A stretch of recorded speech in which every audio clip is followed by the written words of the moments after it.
Pemirsa, Menteri Transmigrasi Muhammad Iftitah memaparkan 5 proyek unggulan yang dilaksanakan berfokus terhadap pengembangan kawasan terpadu dan terintegrasi serta fokus terhadap pembangunan manusia.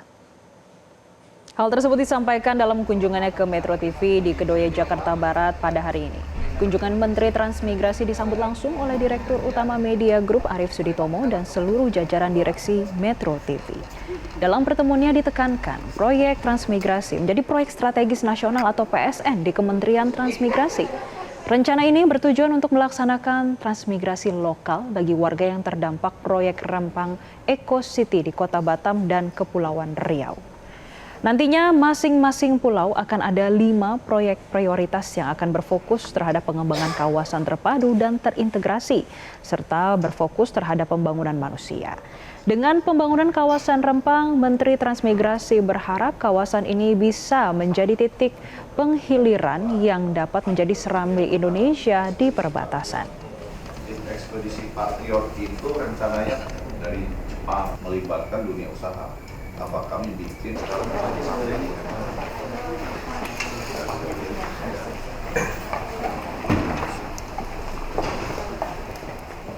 Pemirsa, berikut ini cuplikan perbincangan jurnalis Metro TV Yunia Harsari bersama Menteri Transmigrasi Muhammad Iftitah Sulaiman tentang sejumlah program unggulan transmigrasi.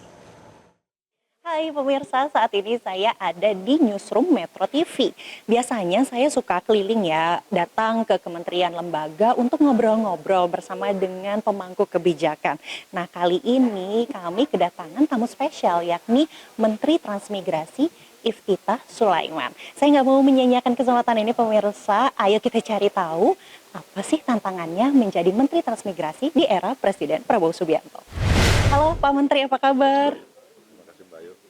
Pak, pertanyaan pertama saya, pemerintahan Presiden Prabowo Subianto ini sudah berjalan kurang lebih 6 bulan, gitu. Nah, disampaikan dong Pak ke pemirsa Metro TV, apa sih sebetulnya tantangan menjadi seorang pembantu Presiden, utamanya ini untuk mengurusi masalah transmigrasi. Apakah kemudian perubahan paradigma itu menjadi salah satu tantangan? Karena jujur nih Pak, buat saya mungkin dan beberapa warga yang mungkin awam, itu transmigrasi itu sebatas ya perpindahan populasi saja begitu dari yang wilayah yang populasinya padat ke populasi yang kurang padat. Nah, kalau itu tantangannya dari Pak Menteri sendiri seperti apa? Terima kasih Mbak Yu. Memang yang pertama tantangan terbesar itu adalah satu untuk saya sendiri. Transmigrasi adalah sesuatu hal yang baru. Oleh karena itu saya membangun tantangan itu dari diri saya, baru lingkungan saya di kementerian mempelajari apa esensi dari perubahan revisi Undang-Undang Nomor 15 Tahun 97 ke Undang-Undang Nomor 29 Tahun 2009. Setelah kami mempelajari, ternyata perubahannya itu yang paling mendasar dari yang tadinya hanya redistribusi penduduk menjadi redistribusi pembangunan dalam konteks pembangunan kawasan ekonomi baru. Jadi hari ini transmigrasi itu bukan lagi hanya sekedar perpindahan penduduk, tetapi lebih kepada pembangunan kawasan ekonomi, pertumbuhan ekonomi baru.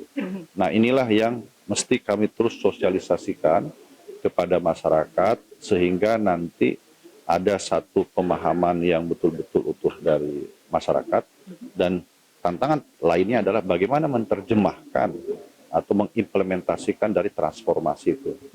Tadi saya terima kasih sudah berkesempatan berbincang dengan redaksi dan seluruh pimpinan dari media group. Kami menyampaikan bahwa kami memiliki 5 program unggulan.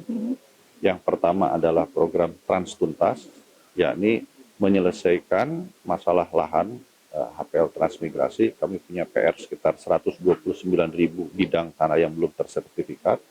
Dan ke depan dalam pembangunan transmigrasi itu kami akan mengedepankan mengenai penyelesaian lahan terlebih dahulu agar clean and clear. Saya beri contoh saja, misalkan kenapa kami ikut membantu pemerintah Kota Batam maupun BP Batam di Rempang contohnya misalkan.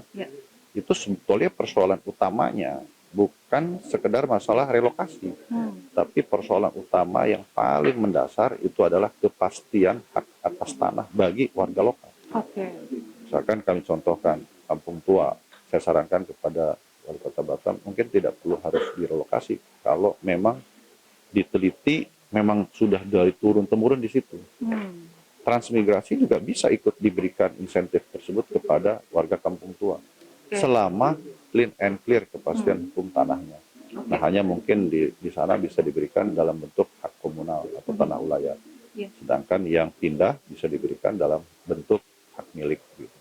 Kemudian yang kedua ada program lokal, transmigrasi lokal. Itu kami fokuskan sebelum, kan dalam konteks pembangunan kawasan ekonomi baru itu, kita minta masyarakat lokal tidak hanya menjadi penonton, tetapi menjadi tuan rumah pembangunan di negerinya sendiri dan menjadi pelaku. Gitu. Oleh karena itu kita akan berdayakan transmigrasi lokal itu. Baru yang program ketiga adalah transmigrasi patriot.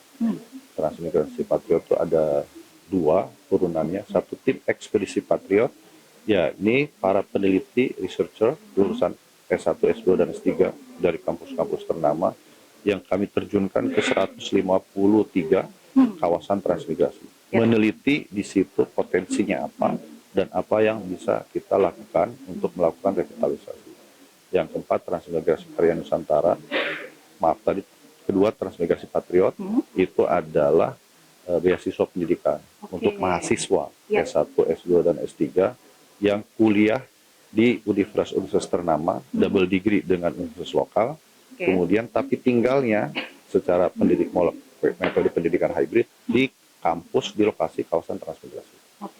Kami namakan kampus lapangan. Gitu. Kemudian yang keempat adalah transmigrasi karya Nusantara. Ini fokusnya kepada penciptaan lapangan kerja. Kami berikan contoh misalkan ada Kabupaten Sukamara di Kalimantan Tengah. Itu memang penduduknya masih jarang, sekitar 65.000 orang. Nah, ada beberapa industri misalkan pangan yang akan dikembangkan di sana. Cetak sawah misalkan 20.000 hektar. Nah, itu membutuhkan kurang lebih 10.000 kepala keluarga. Nah, Pak Bupatinya sudah menghadap kepada saya meminta agar ada pendatang untuk didatangkan ke sana selain kita memberdayakan lokal. Nah, yang terakhir, transmigrasi gotong royong itu adalah sinergi dan kolaborasi antara kementerian, lembaga, dunia usaha, masyarakat, dan Pemda untuk membangun kawasan transmigrasi agar lebih mandiri dan berdaya saing, serta fokusnya kepada bagaimana meningkatkan pertumbuhan ekonomi.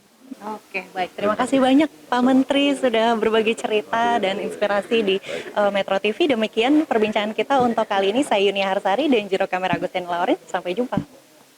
Jelajahi cara baru mendapatkan informasi. Download Metro TV Extend sekarang.